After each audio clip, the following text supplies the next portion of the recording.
An unknown charge q is placed at origin and another charge of 1 nanocoulomb is placed at the position b 1, 0, 0. The x component of the electric field due to these two charges at position a 2, 1, 2 is 0. Determine the value of q. B part.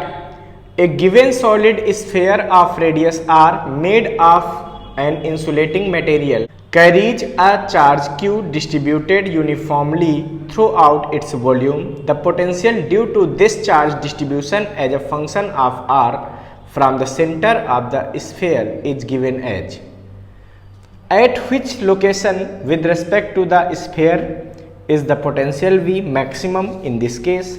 Second, in case the above sphere is made up of a conducting instead of an insulating material, what would be your answer for part A? How is the charge q distributed across a charged conducting sphere?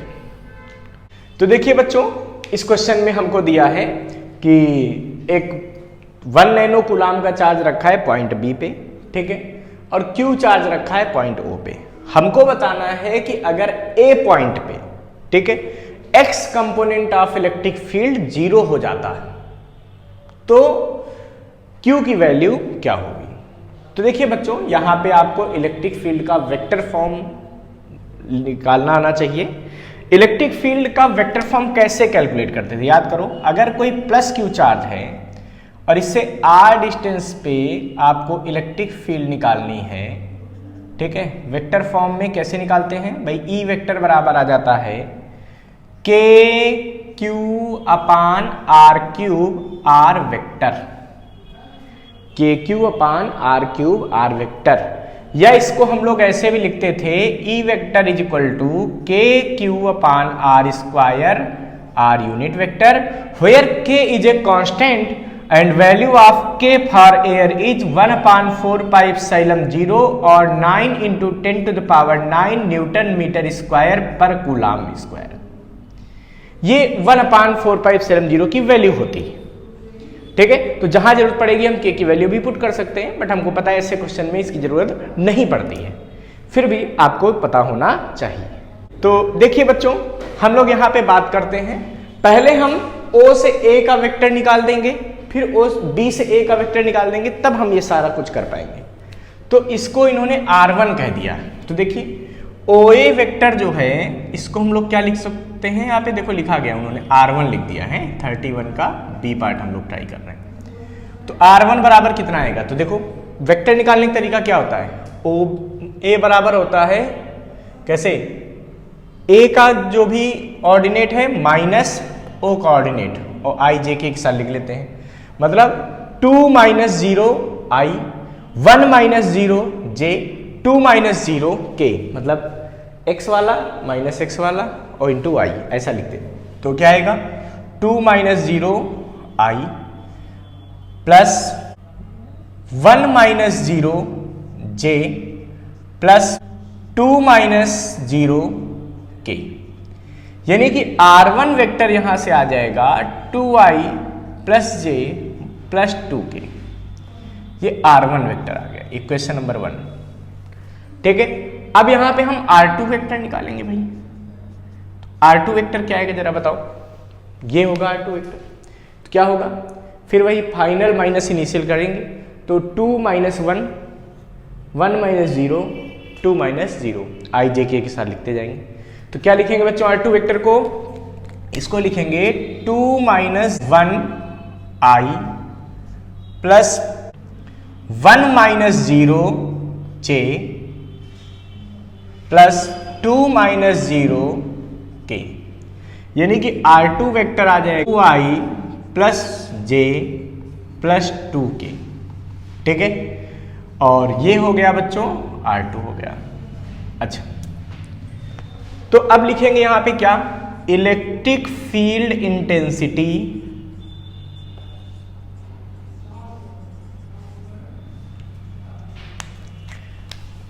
Eight A due to Q charge. Q charge की वजह से क्या होगा बच्चों, E1, इस electric field को लिख देते हैं E1। तो क्या आएगा K Q चार्ज अपान डिस्टेंस की पावर 3। तो देखो R1 का जो मैग्नीट्यूड है उसकी पावर 3 करना है भाई, R1 का जो मैग्नीट्यूड है उसकी पावर 3 और इंटू R1 वेक्टर। अब जरा सोचो बच्चों, R1 का मैग्नीट्यूड कितना आएगा? अभी हम कैलकुलेट करके यहां पे रख देंगे, कोई दिक्कत नहीं। फिर ऐसे ही हम इलेक्ट्रिक फील्ड लिखेंगे at A due to 1 nano coulomb, इसकी वजह से इसको हम Q2 कह देते हैं चार्ज को। Q2 कितना हो गया? 1 इंटू 10 की पावर -9 कूलाम। पता है ना कि नैनो कूलाम को जब कूलाम बदलते हैं 10 की पावर -9 आ जाता है। तो लिखेंगे यहाँ पे electric field at A due to 1 nano coulomb यानी कि Q2 चार्ज। ठीक है, तो Q2 की वजह से क्या आएगी इलेक्ट्रिक फील्ड? सोचो E2 बराबर यह आएगा K, वही कांस्टेंट 1/4πε0 है ना। Q का मतलब चार्ज, चार्ज कितना है यहाँ पे 1 नैनो कूलाम, तो 1 इंटू 10 की पावर -9 अपान डिस्टेंस की पावर 3। तो R2 जो है उसके मैग्नीट्यूड की पावर 3, तो ये वाला R होता था मैग्नीट्यूड, ध्यान रखना, और ऊपर आएगा इंटू R2 का वेक्टर। बच्चों अब आपको यहाँ पे R1 और R2 के मैग्नीट्यूड भी पता होने चाहिए। चलिए कैलकुलेट कर लेते हैं भाई। तो R1 का मैग्नीट्यूड कितना होगा बताओ? तो मैग्नीट्यूड निकालने का तरीका क्या होता है? रूट में जो I के साथ है उसका स्क्वायर यानी कि 2 स्क्वायर प्लस जो J के साथ है उसका स्क्वायर। तो J के साथ यहाँ क्या है सोचो 1, कुछ नहीं लिखा मतलब वहां पे 1, J इंटू 1, तो 1 का स्क्वायर प्लस K के साथ क्या है उसका स्क्वायर करो यानी कि 2 का स्क्वायर, यानी कितना मिलेगा? ये मिलेगा R1 बराबर रूट में देखो 4 + 1 + 4 यानी कि 9 हो जाएगा। तो R1 बराबर 3 यूनिट, कुछ भी जो यूनिट होगी वही कंसिडर कर लेंगे। यहाँ कुछ ऐसा दिया तो नहीं, मीटर सेंटीमीटर कुछ दिया नहीं, तो यूनिट लिख सकते हो, यूनिट है जो होगी वही कैलकुलेट कर लो। चलो खैर ऐसे R2 निकालो बच्चों। तो R2 वेक्टर बताओ जरा। R2 ये है, इसका मैग्नीट्यूड क्या निकलेगा बताओ? तो मैग्नीट्यूड निकालने के लिए क्या करेंगे बताओ? जो I के साथ है उसका स्क्वायर यानी कि रूट में जो I के साथ है उसका स्क्वायर, I के साथ क्या है 1, तो 1 का स्क्वायर प्लस J के साथ जो है उसका स्क्वायर, J के साथ क्या है बच्चों यहाँ पे 1, तो 1 का स्क्वायर प्लस K के साथ जो है उसका स्क्वायर, K के साथ क्या है बच्चों 2, तो 2 स्क्वायर, यानी कि R2 आ जाएगा। इसका जो मैग्नीट्यूड आ रहा है वो क्या आएगा? रूट में 1 + 1 + 4, इसका मतलब R2 आ गया है √6 यूनिट। कितना आ जाएगा? यह आ जाएगा √6 यूनिट, ये R2 आ गया। हमको बच्चों R1 R2 की वैल्यू यहां पुट कर देनी है, अभी जरूरत पड़ेगी रख देंगे। अब देखो A पॉइंट पे हमने देखा +Q चार्ज से इलेक्ट्रिक फील्ड क्या होगी? E1 होगी। B से क्या होगी? यहाँ 1 नैनो कूलाम से इलेक्ट्रिक फील्ड क्या होगी? E2 होगी। तो A पर नेट इलेक्ट्रिक फील्ड कितनी होगी? यहां लिखेंगे so net electric field eight A, तो E बराबर हो जाएगा E1 + E2, वो भी कैसा? वेक्टर में। E1 + E2 कैसा होगा? वेक्टर में, इन पे वेक्टर लगाओ। ठीक है, तो ये कितना आएगा बच्चों? तो ये आ जाएगा E vector is equal to E1 की वैल्यू देखो KQ R1 वेक्टर अपान R1 क्यूब। R1 की वैल्यू कितनी है? 3, तो 3 का क्यूब करोगे प्लस K इंटू 1 इंटू 10 की पावर -9 बाई E2 वैल्यू रख रहे हैं इंटू R2 वेक्टर अपान R2 का क्यूब। तो R2 का मैग्नीट्यूड कितना है? √6, तो √6 का हमने क्या किया? क्यूब कर लिया। ठीक है, जरा इसको और सॉल्व करो। तो E वेक्टर अब कितना आएगा बताओ? तो ये आएगा बच्चों K Q अपान 3 का क्यूब करोगे तो कितना होगा बताओ? 3 का क्यूब आता है 27, KQ अपान 27 R1 वेक्टर। तो R1 वेक्टर की वैल्यू रख दो, कितनी है R1 वेक्टर की वैल्यू देखो ये है, रख देंगे तो क्या आएगा 2i प्लस जे प्लस 2k, ठीक है, प्लस k अपान √6 का क्यूब। इसका मतलब क्या आएगा 6 की पावर 3/2। 6 की पावर कितना लिख सकते हैं 3/2। देखो 3 और रूट का मतलब 1/2 पावर, तो 3/2 हो गई। क्या मिलेगा इंटू 10 की पावर -9 R2। R2 वैल्यू क्या है, ये है i प्लस जे और प्लस 2k, ये हो गया, ठीक है। अब इसको थोड़ा सा हम सॉल्व करेंगे बच्चों, तो यहां पे सॉल्व करके लिख लेते हैं, ठीक है। इसको हटा दें, ये फार्मूला तो नोट कर लिया होगा, इसी की जगह यूज कर। तो देखिए e की वैल्यू आ जाएगी e vector is equal to k q upon 27 into 2, ठीक है। i वाला सारा एक साथ कर लो और k कॉमन ले लो पूरे से, ये भी हो सकता है, हाँ k कॉमन ले लेते हैं। तो क्या बचा k into Q into 2 upon 27 i, और यहाँ पे क्या है बच्चों k अपान 6 की पावर 3/2 i, तो आएगा k तो चला गया बाहर, यानी कि 10 की पावर -9 अपान 6 की पावर 3/2, ठीक है, इंटू i प्लस, फिर देखो k बाहर मिलेगा इस वाले में भी, j वाले में भी, तो यहां पे क्या आएगा k q upon 27, q upon 27, ठीक है, j। यहां से j वाला टर्म क्या आएगा बताओ, k अपान 6 की पावर 3/2 मल्टीप्लाई होगा, तो क्या बचेगा k प्लस में k इंटू 10 की पावर -9, k तो बाहर ले लिया कॉमन, 10 की पावर -9 अपान 6 की पावर 3/2, ठीक है, इंटू जे वेक्टर प्लस फिर के कॉमन। देखो अब k के साथ क्या जाएगा, यहां जाएगा q अपान 27 इंटू 2, यानी क्या आया q अपान 27 इंटू 2 प्लस यहां पे देखो क्या जाएगा 10 की पावर -9 अपान 6 की पावर 3/2 इंटू 2, तो आएगा 2 इंटू 10 की पावर -9 अपान 6 की पावर 3/2 इंटू k। अच्छा, तो बच्चों ये इलेक्ट्रिक फील्ड की वैल्यू आ गई है। अब जरा बताइए हमको, हमसे कह रहे हैं कि q की वैल्यू क्या होनी चाहिए कि x component of electric field will be 0।